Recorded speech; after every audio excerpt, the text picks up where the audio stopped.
should be able to know.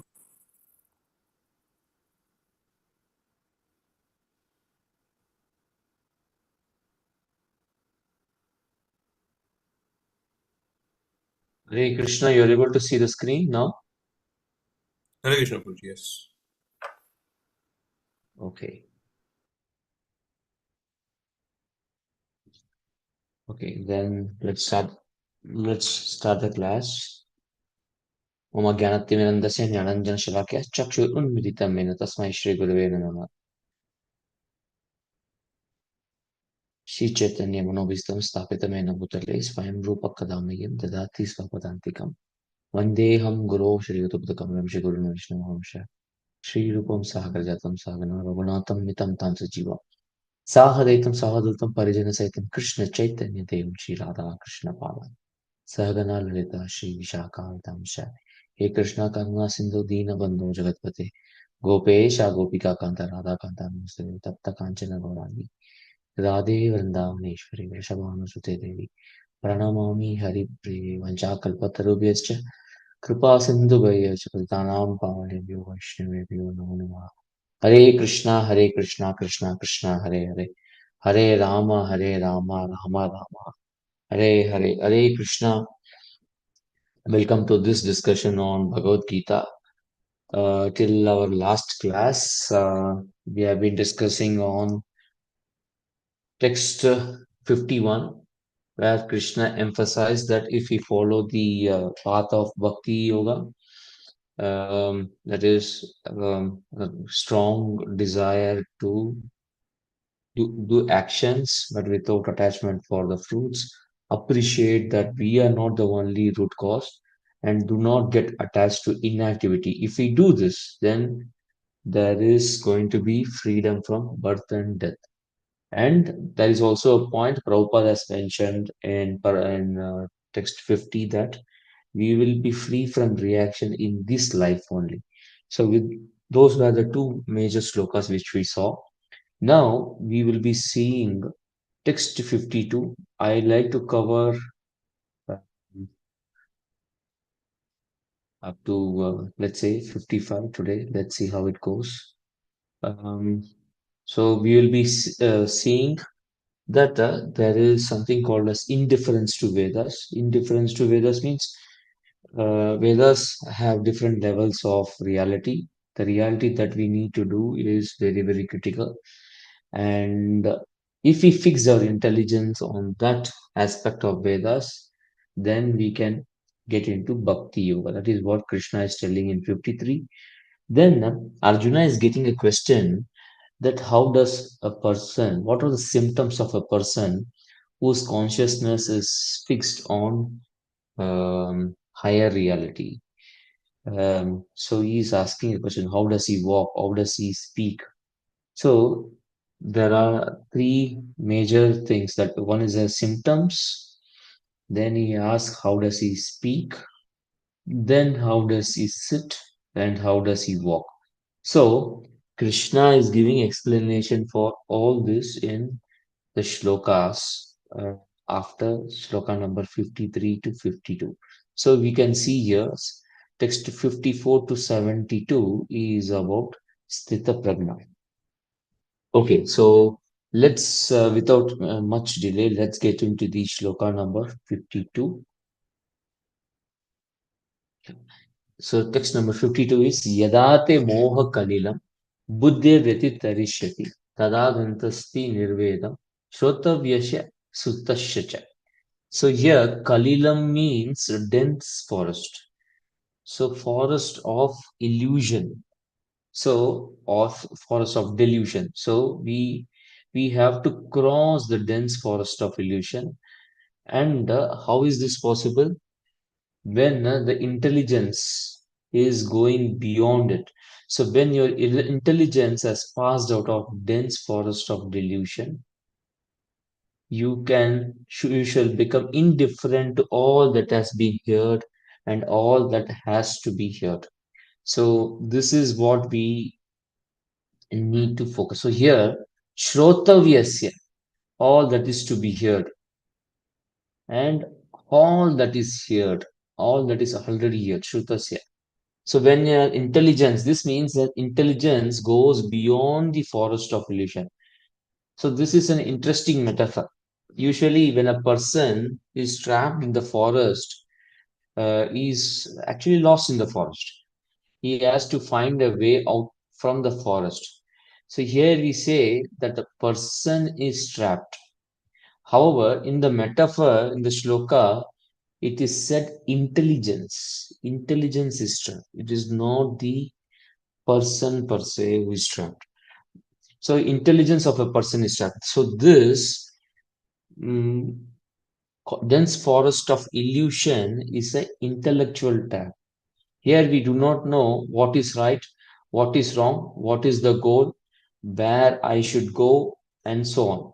For example, if you take any a regular individual in a street, he does not know what is whether something that is doing is right or wrong, and why he is doing it. What will happen if he doesn't do that? And he doesn't know this. So the sadhana and the sadhya are not clear. When sadhana and sadhya are not clear, thus intelligence gets trapped in illusions. That is why Krishna says, Dadami buddhi yogam tam. Tesham satata yuktanam bhajatam priti purvakam. First, we should get into the service and then he gives intelligence. So, first, the intelligence comes from outside by a devotee. Devotee gives a book, the person reads and he gets intelligence. Then he comes out of little bit illusion. And when he starts engaging in association, devotional service in association of devotee, he slowly comes out of the forest of delusion. However, when the intelligence goes beyond this illusion, what happens? Tadagantasti nirvedam. Tadagantasti. At that time, you shall go carelessness. So carelessness is we become indifferent. What we become indifferent? We become indifferent of what is being heard, what was heard in the past, and what he will hear in the future. So he remains fixed. He remains fixed in his goal. So the intelligence is fixed. Essentially, Krishna is telling that one will become free from misery, and this misery is based on false hope. These false hopes are even in scriptures. So Shrotavyasya and Sutasya are the hopes of pleasure promised in scriptures. So these pleasures are heavenly pleasures. Uh, if you take principally the entire of Vedas, Karma Kanda is there everywhere. So Karma Kanda promises very much material pleasure. So there are comments by Western scholars where they have specifically told that Rig Veda is the most materialistic book in the world. So if you see the shloka number 42 and 43 and 44,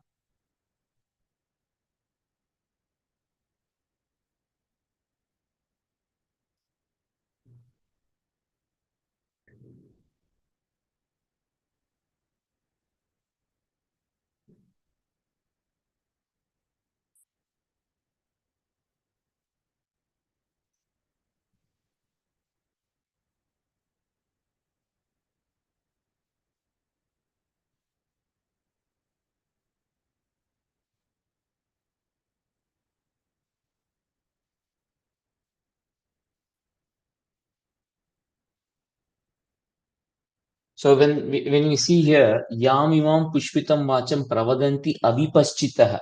So men of small fund of knowledge are very much attracted to flowery Vedas, flowery words of the Vedas. Vedavada ratapata nanyat astiti vadina. Kamatmana, yeah, full of desires. So desires for elevation to heavenly planets, resultant Janma Karma Phala Pradhan, resultant of good birth and power and so forth. So they people generally want these type of pleasure. So they focus on these parts of Veda. So Shrotavyasya Shrutasya cha. So this Shrotavyasya Shrutasya cha gives what? Bhogaishvarya Prasaktanam. This is material opulence and sense enjoyment. So in the minds of people who are very much focused on sense enjoyment and material opulence, they get properly bewildered. And for them, the resolute determination for devotional service to Lord can never take place. So Krishna very well emphasizes that we need to fix the intelligence. So, principally, Krishna is telling that we should not get distracted by all these words of sense gratification, which is told in 2.42, 2.43, and 2.44, and just focus on supreme truth, where we get higher and deeper fulfillment in our life. Material pressure may also come from Vedas, but they are still peripheral. It only takes us away from Krishna. So Krishna has already emphasized the point that we need to go beyond Vedas. So Nistraigunya Bhavarjuna, Nirdvanda. So in next shloka, he will say Tada Yoga Mavapesi. If you see the next shloka, he says that we need to now fix in, we need to attain yoga, go beyond the material benefits of studying Vedas. So there is a very good shloka of Madhavendra Puri here. Sandhya Vandana Bhadramastu Bhavato Bhosnanam Tubhyam Namo Bodeva Pitarascha Tarpana Vidau Naham Shama Shamyatam Yatra Kwapi Nisadya Yadava Kulottamasya Kamsadvisha Smaran Smaran Agam Aramitat Alam Manye Kim Anye Name. So Sandhya Vandanam. So this is the prayers at three junctions of the day, three times of the day. So Madhavendra Puri is not making fun of them, but he is respecting them. Oh Sandhya Vandana, all glory to you. Then Bhosnanam Tubhyam Namo. Oh bathing, I offer my obeisances unto you. O demigods, O forward, O Bodeva, Pitaras, Namo Bodeva Pitarascha Tarpana. O forefathers, please excuse me for my inability to offer you respects. Now, wherever I sit, I can remember great descendant of Yadu dynasty. So here, Krishna, no, Madhavendra Puri is identifying two important glories of Krishna. One is Yadava Kulottamasya, and other one is Kamsadvisha. Kamsadvisha means he is the enemy of Kamsa.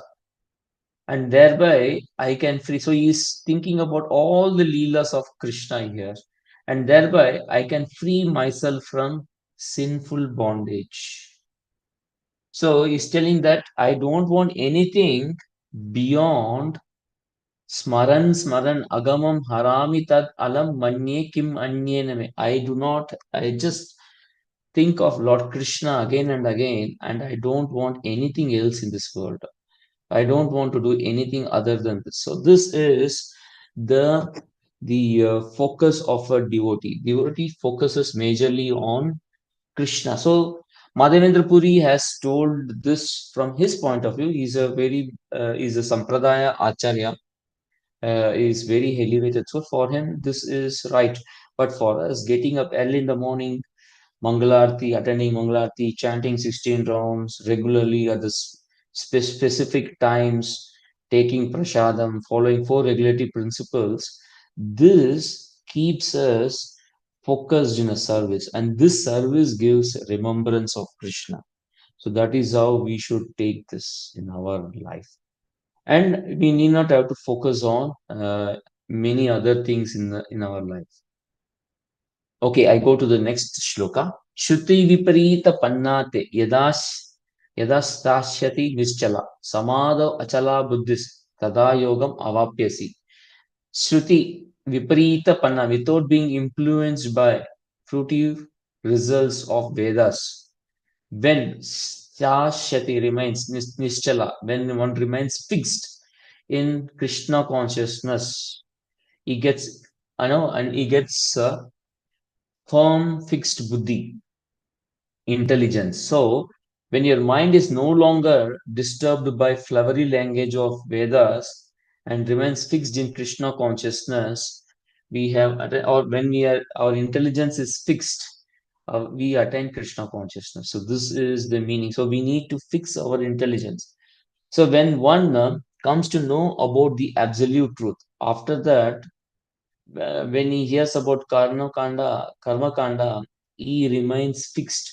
So this remains fixed here means once he understood that Krishna consciousness is a higher reality, it that doesn't get disturbed by karma kanda procedures. Krishna here mentions achala buddhis. So it is it is interesting that though Arjuna is going to tell Chanchala hi mana Krishna, he is telling mind is continuously wavering. Arjuna will tell in subsequent chapter, but here Krishna is telling not to fix the mind. He is telling we need to fix the intelligence. So because if our mind is deluded, the best way it can be brought back to focus is by intelligence. Therefore, when intelligence is fixed, mind cannot be shaken. There could be slight disturbance in the mind, but because our intelligence is fixed, we go back to our regular schedule. We may go little bit space out, but then we know that we need to get up early in the morning. Therefore, we sleep early in the night. We don't waste our time. So when we are convinced that Krishna is the ultimate goal, then our intelligence will not be shaken.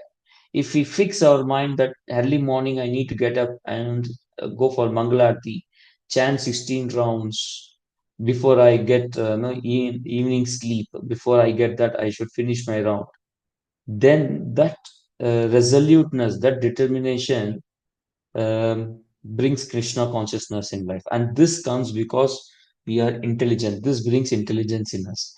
It is like a ship which is anchored strongly on the shore. So for us, the intelligence is because of the schedule that we follow. And this schedule anchors us strongly in our service and in our sadhya and sadhana. So there will be disturbance of waves. Definitely there will be disturbance. But when we are fixed to a schedule, it helps us to do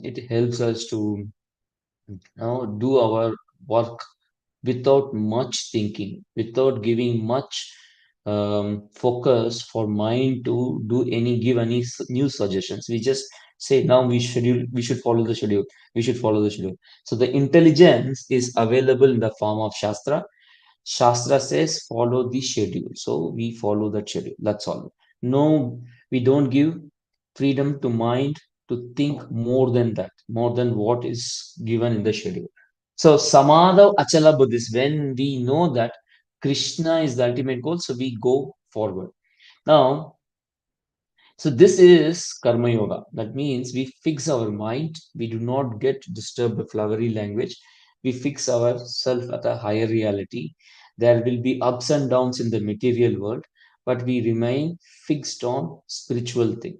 This is Karma Yoga, doing our work to understand the spiritual reality. So this is Tada Yogam Avapyasi. This is this yoga. Go to the next. Arjuna Vacha. So now Arjuna is going to ask some question. So till now, what we have seen, Krishna as Arjuna got bewildered and he was chastised in the beginning by Krishna. Then Arjuna expresses his surrender to Krishna. So then Krishna is explaining the knowledge of soul from 10 to 30. Then 30 to 38, he gives a glimpse of why he should fight, and that would be the better way of enjoyment. And from 38 to 53, he gives how to fight without sinful reactions. Now, here Arjuna is asking a question. Sthita pragnasya ka bhashya, samadhistasya keshava, sthitadi kim prabhasheta, kim aseta vrajeta kim.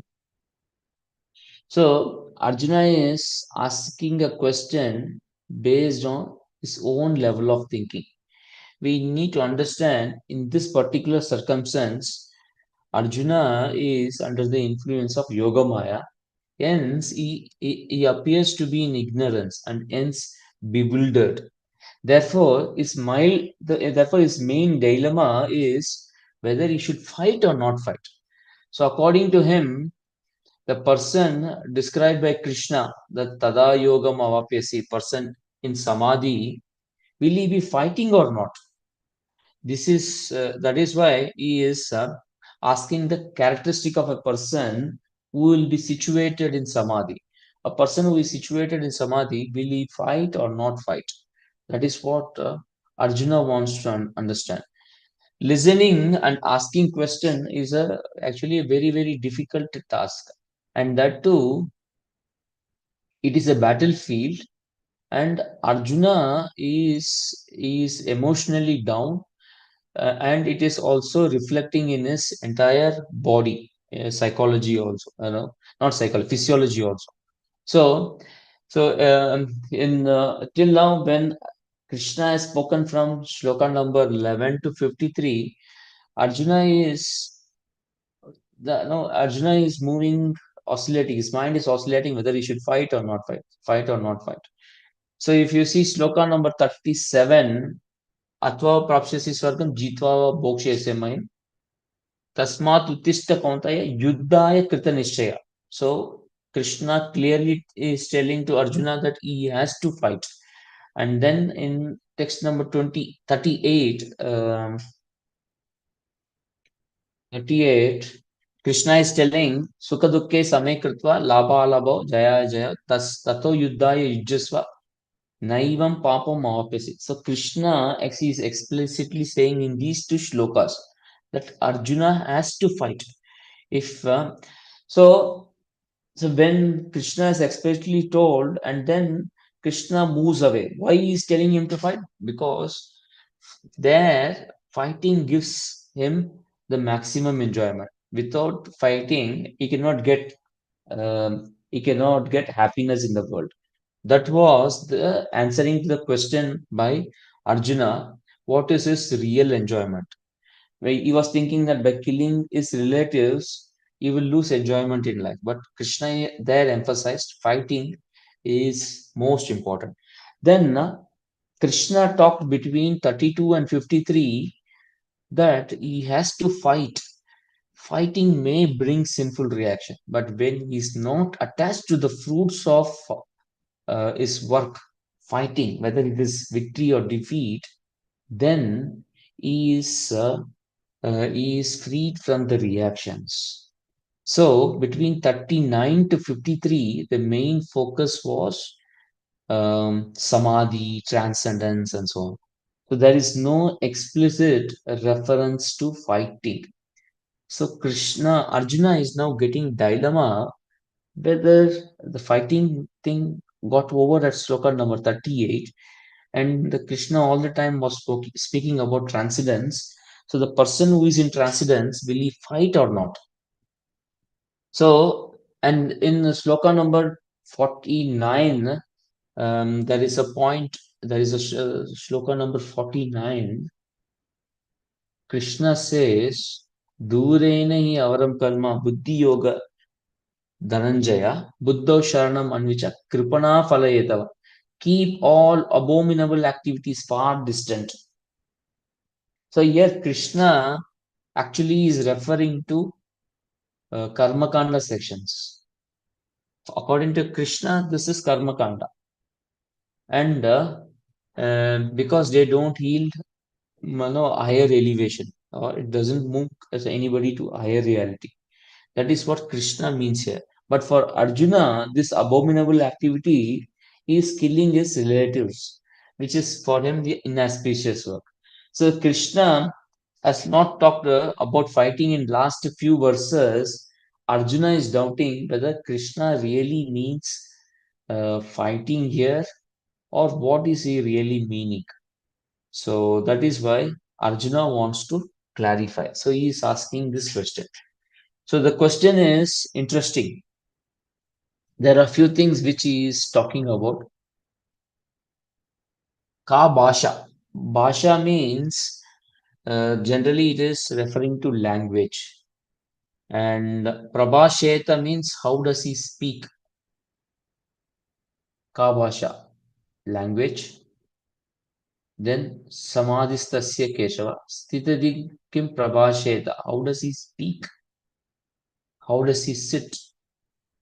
How does he walk? So, so though these meanings cannot be taken literally, because in this context, they convey deeper meaning. So if you see here,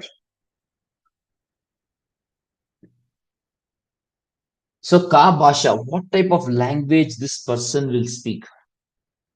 So that means he is talking about the symptoms. So Bhashya could refer to commentary, a commentary of a person. And there are commentaries written by acharyas on Bhagavad Gita. So that is a commentary. That is Bhasha. Sri Bhashya, Madhva Bhashya, like that there are different Bhashyas. So this is a commentary, and this commentary describes the specific characteristics of the subject. So Sri Bhashya of Ramanujacharya speaks specific characteristics of Bhagavad Gita. Thus, Arjuna here is asking about what is the characteristic of a person who is situated in trance. So that is Sthita Pragnasya Ka Bhasha. So that is his characteristic. Then, so Prabhasheta therefore refers to speech of a person. So Kim Aseta means how does he sit? This means how does a person keep senses in control. So Krishna is explaining it in 1, 2, 3. So he explains from 58 to 63 shlokas. He is explaining only how a person controls.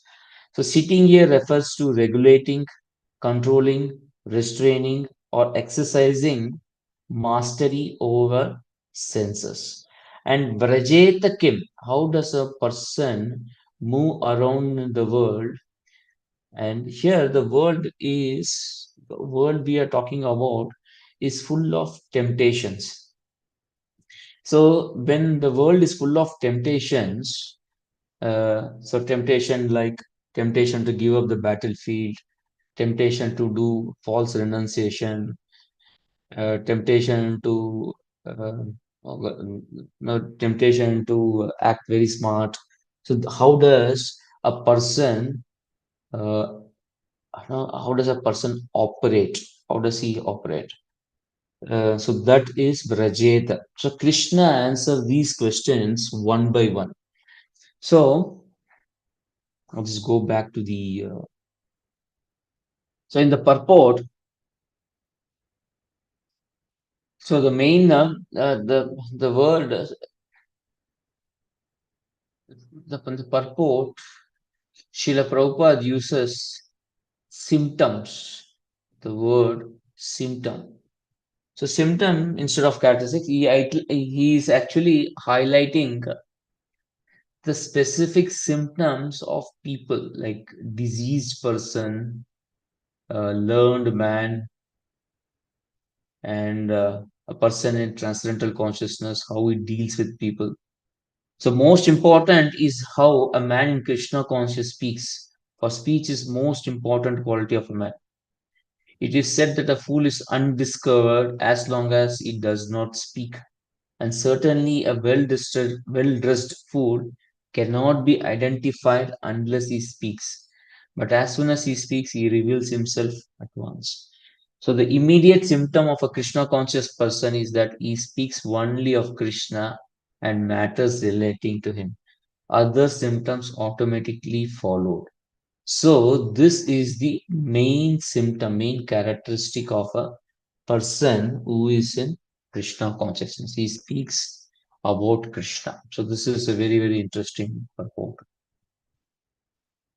2.55 Sri Bhagavan Vacha. So now Krishna is answering the question. So first one is going to talk about symptom of a person. So previously in the previous purport, we could see Prabhupada has given a gist of what is the characteristic of a person. Now we can see what Krishna is going to give. Shri Bhagavanu Vacha Prajayati Yada Kaman Sarvan Partha Manogatan Atmani Eva Atmana Tushta Sthita Pragnas Yadochate. So Krishna here is now describing the symptoms or describes the transcendentalist. So here Krishna has used some word called as Sthita Pragna. Later he will use Sthitadir Muni. So these are nothing but there is a person in this verse, the specific characteristic of that person is talked about. So in this case, the prominence is given to Sthita Pragna, one whose intelligence is who is transcendentally situated, one whose intelligence is situated in transcendence. So he's talking about Sthita Pragna. So, so the attributes of a person who is fixed in Krishna consciousness, some of the important prominent characteristics are described by the words. So here, the Sthita Pragna, a person whose intelligence is transcendently situated, how does he behave? That is what, how does his characteristic are to be understood. That is what is put here. So Sthita Pragna, if you see, it is not used anywhere in the entire Bhagavad Gita other than this shloka. So Krishna uses the appropriate word to bring out the prominence. Now, prajna generally refers in Indian languages, it refers to wise, intelligence person who can do deep thinking, yeah, intelligent persons. And sthita means some person whose intelligence is fixed. So, sthita prajna is intelligent, fixed person. So, there are two characteristics with which Krishna is describing here. Prajayati yada kama, one who gives up all desires. Sarvan partha manogatan. These desires are originated from mind, manogatan, mental concoction. So Atmani eva. So when a man gives up all varieties of desire for sense gratification, which arise from mental control. So this is the first characteristic. And then Atmani eva Atmana Tushta. Such a person will be self-satisfied by turning inwards or turning towards the soul. And when this mind, thus purified, finds satisfaction in the self alone. So that means he is deriving pleasure from Atma. This means he is self-satisfied. So how does he give up all desire? Giving up all desire is a bit difficult. In fact, that itself is a desire. So we all tend to be happy. We all want to be happy. That is the biggest desire every living entity has. So giving up all desires, how can we be happy? Therefore, the word manogatan that is used here is very, very critical. We need to give up desire of manogatan. What are those desires of manogatan? So that is something which we need to understand. Then Atma, see, Atma by itself is happy. So Atma is Satchitananda. Sat Chit Ananda means it is full of bliss. Therefore, we need to situate ourselves in Atma. Then we get happiness. So there are three levels of reality. Atma is the reality at the spiritual level. Mind is reality at the subtle level. Senses and senses getting attracted to sense objects are the are at the gross level. So soul connection to the outer world is rooted through mind, and it is it comes out in the form of sensory perceptions on the sense objects. So this contact with sense objects will sometimes give pleasure, but many times it gives only pain. Prajayati yada kaman sarvon partho madagatan. So that means when we reject all desires driven by mind due to contact of the sense with the sense object, then That is the first symptom. So when we become introspective, we direct our thought inwards. So mind is diverted towards soul. This results in happiness. This is due to the inherent quality of soul. And thus, the distinctive characteristic is that Sthita Prajna is not affected by what is going outside, which is going to be perceived by sense, but he focuses his mind on the soul, the Atma requirements. So, this is the characteristic of the spiritualist. So, only the materialistic will seek pleasure outwards. So, how does this apply to devotees? Devotees see deities. Devotees listen to Bhagavatam class, Srimad Bhagavatam class, Bhagavad Gita class, chant Hare Krishna, they eat prasadam. So we are using all senses. So everywhere we see there is a contact of sense with the sense object. Okay. And we see that all this eating prasadam, sumptuous prasadam gives lot of pleasure. How does this Sthita Prajna principle apply here? So these, if we get up early in the morning, sing Mangalarti, how does it give pleasure? These pleasures take us inwards. These pleasures take us closer to Krishna. These are the activities which takes us closer to the spiritual nature. So by devotional activities, we get closer to the spiritual nature. Krishna, who is in our heart, manifests outside as sense objects like deities, holy name, prasada, arti paraphernalia, and so on. These are different degrees of manifestation of Krishna. And when we focus on them, it may look like we are getting pleasure from somewhere outside. But this is due to, because we have a contact directly with Krishna, this contact results in awakening of spiritual nature of the soul. So actually, Prabhupada has given in many places analogy that there is a fire. If you keep iron in the fire for a long time, the iron also will behave like a fire. So this is Krishna consciousness. This further amplifies, and more we engage in it, it amplifies our realization of Krishna internally. In the beginning stage, we need external stimuli to awaken our relationship with Krishna. This is applicable even in advanced stages. We see even Prabhupada used to come in front of deities and used to take offer arati and take arati offerings.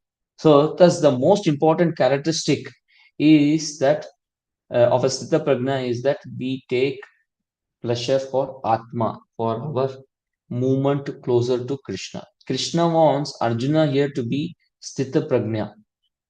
That is, he has to do work which satisfies Krishna. So, which here he is not explicitly telling, but he is telling that one should take pleasure internally.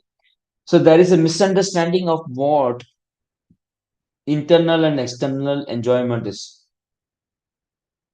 So, look inside. We see that when we see inside, when all the meditation classes and all that we see right now in internet and advertisements that come in the commercials that you see in billboards here in the city, they are focusing on agitation of mind. Mind is full of unwanted desires, and it has lot of stress.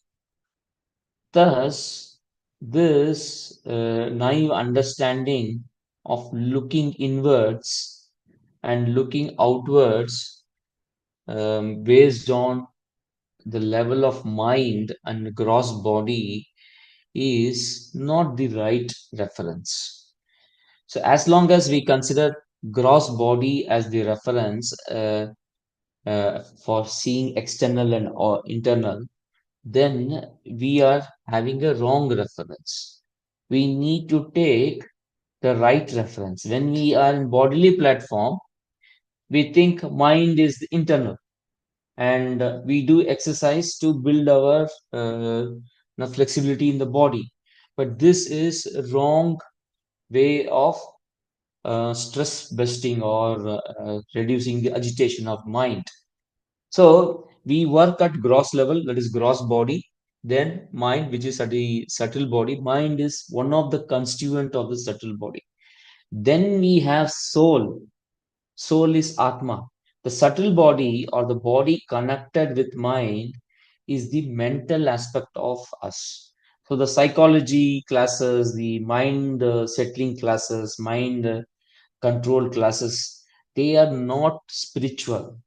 There, the reference is either gross body or the mind.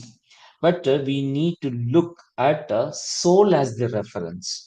It is not the mind or the gross body as the reference. When we look at soul of the reference as internal or external, then we get the right reference.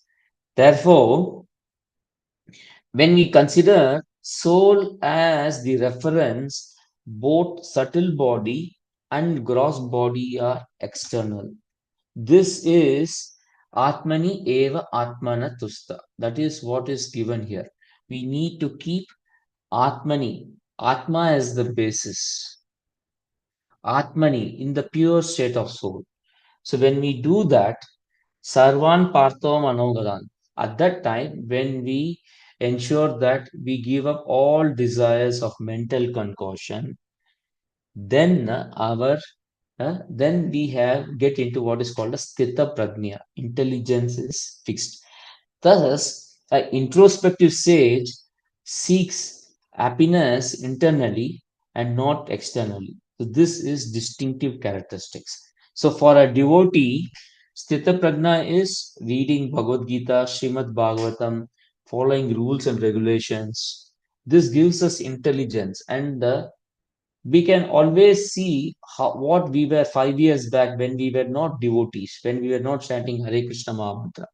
When we started chanting Hare Krishna mantra, follows four regulative principles, Mangalarti, we started looking inwards. We were doing activities which was taking us closer to Krishna, and hence there is a transformation. So this is what we need to understand and appreciate. Okay, I go to the next shloka, 2.56. Dukkeshu anudvignamana सुखेषु विगतस्पृह वीतरागभयक्रोध स्थितधीर्मुनिरुच्यते. Now, here Krishna, so here Krishna, so there is one shloka here which I want to also take.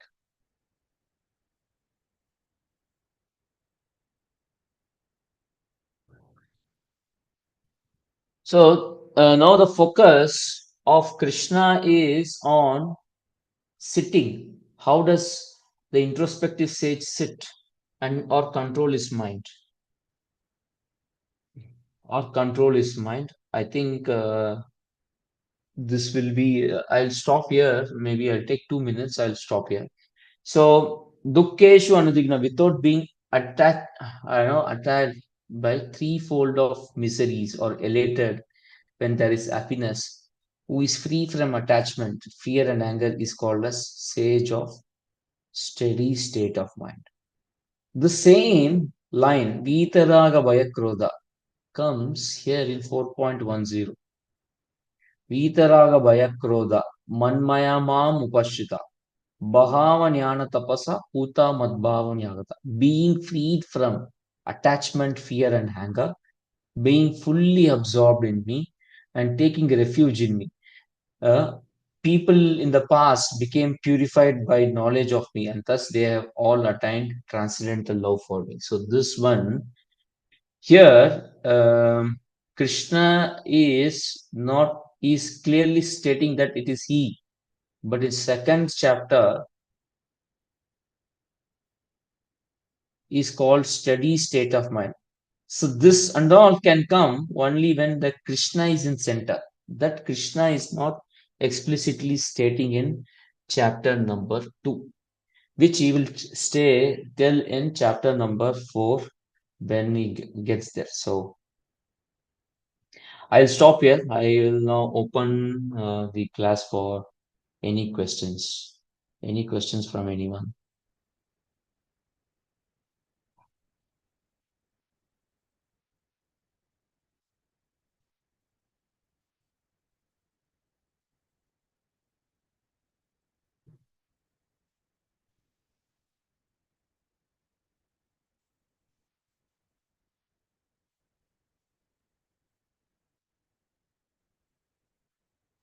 Hare Krishna. All of you are in mute.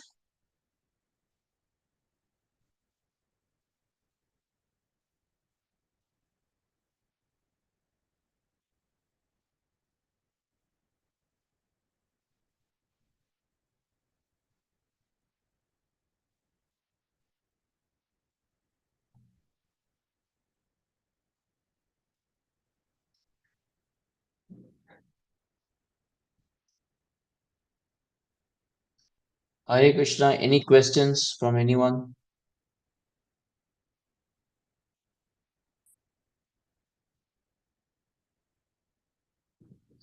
Okay, if there are no questions, then I have some questions for thinking, for thought, and maybe for a larger discussion also.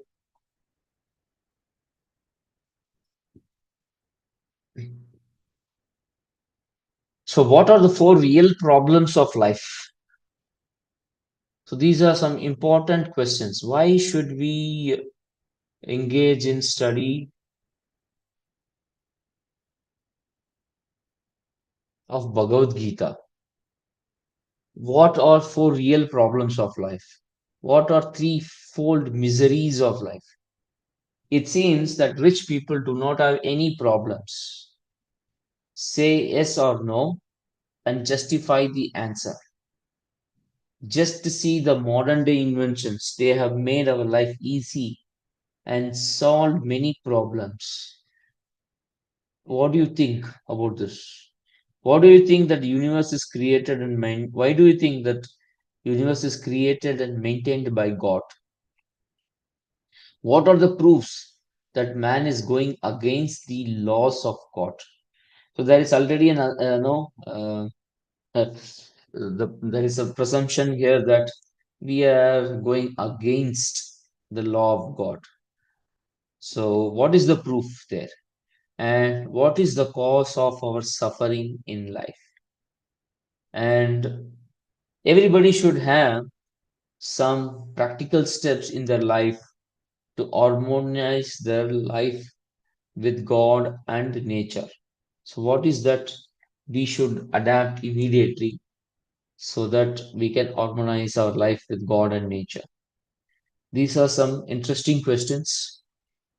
If not today, we can discuss this even in next class, and we can debate, not debate, but understand it from a shastric perspective also, how it relates us to Krishna, to this class on Bhagavad Gita, how we can bring the lessons from Bhagavad Gita to answer these questions. So these are some interesting things.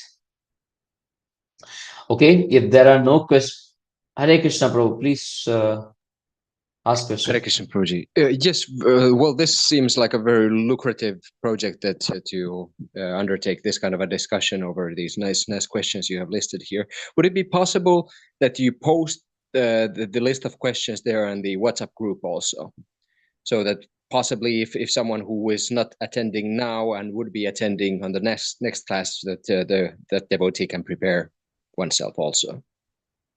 Yeah, that it is fine. In fact, if this if this questions intrigue, then it would each of this question is maybe a 1 hour class. I don't know.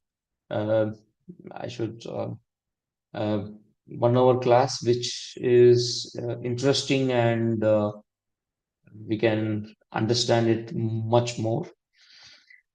So I will post it, Prabhu. I will post this in our WhatsApp group, and you can we can then discuss in class. 15 minutes class. If this becomes something very interesting to all, then we may take up when we are well placed in with respect to time again.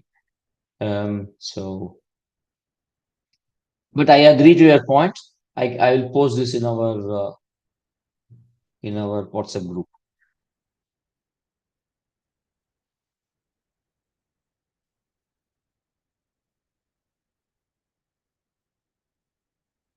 Okay, if there are no questions, then I stop here and Panchakalpatarubhyascha kripa sindhubhayeva patitanam pavanebhyo vaishnavebhyo namo namah. ग्रंथराज Bhagavad Gita की जय, शिला प्रभुपाद की जय, अनंत कोटि वैष्णव की जय, गौर प्रेमानंदे. Thank you very much for joining the class. Hare Krishna. Thank you Thank so you. much, Hare Prabhuji. Hare Krishna, Krishna. Prabhuji. Thank you so much. Hare Krishna, Prabhuji. Thank you so much. Dandar Pranam. Dandavat, Prabhu, Dandavat. Hare Krishna.